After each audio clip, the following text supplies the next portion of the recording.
నేను చక్రవర్తి సాగు సందర్భం అవుతుంది కాబట్టి నేను చెప్తాను. ఆయన చక్రవర్తి కావాలి, తెల్లారితే ముహూర్తం, ఇక రేపే పోయి ప్రమాణ స్వీకారం చేయాలన్నప్పుడు అందరూ ఏం చేసినట్టు అయ్యగారులు ఉండాలి, వాళ్ళు వచ్చి చదివితేనే సంఘంలో వస్తే తీర్థం అయింది అంటే అప్పుడు బ్రాహ్మణులు అడిగారు, రేపు రాజుగారి పట్టాభిషేకం రావాలని అన్నాడు ఆయన బ్రాహ్మణుడు. పొద్దున్నే పోయి మనవాడు స్నానం చేస్తున్నాడు, ఎవరు ఛత్రపతి సాహుజీ మహారాజ్ అక్కడ కూడబెట్టిన చూడండి. చిత్రం ఏంటంటే ఎంత గమ్మత్తు తయారైందంటే మౌర్య సామ్రాజ్యం మానవులదా, మగధ సామ్రాజ్యం మాదిగోళ్ళ దగ్గర. అరే కనాడకు అసలు చరిత్ర చదువుతురా, తెలుసా మీకు ఏమన్నా, కనీస జ్ఞానం ఉన్నదా? ఎట్లంటారా అట్లా అడ్డగోలుగా? శాస్త్రీయత అనేది ఉండదా? లెక్కపత్రం ఉండదా? ఎట్లా ఆ మాటలు?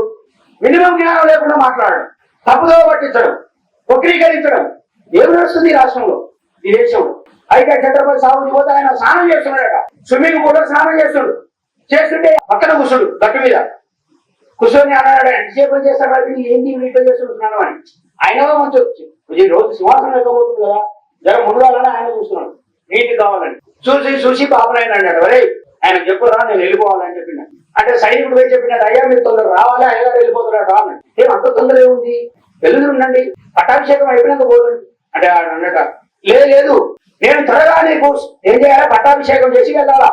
ఎందుకు వెళ్ళాలంటే నాకు స్నానం సమయం అవుతుంది అన్నాడట. నాకు స్నానం సమయం అవుతుంది, నేను స్నానం చేయాలి, నువ్వు తొందరగా బయటికి రా అన్నాడు.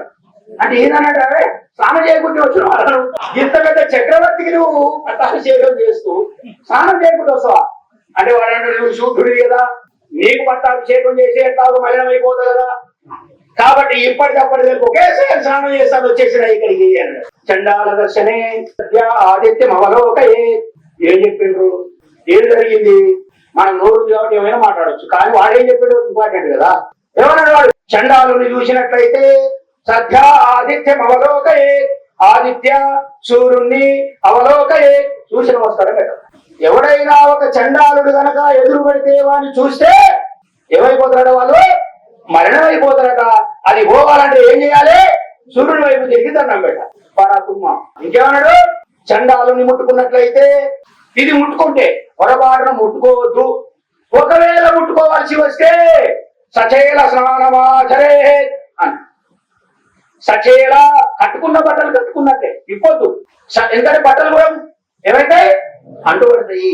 సచేల స్నానమాచరే, ఆ చల్లటి నీళ్లు 2 గుంటలు మీద పోసుకుంటే చండాలను తాగిన పాపం పోతుంది.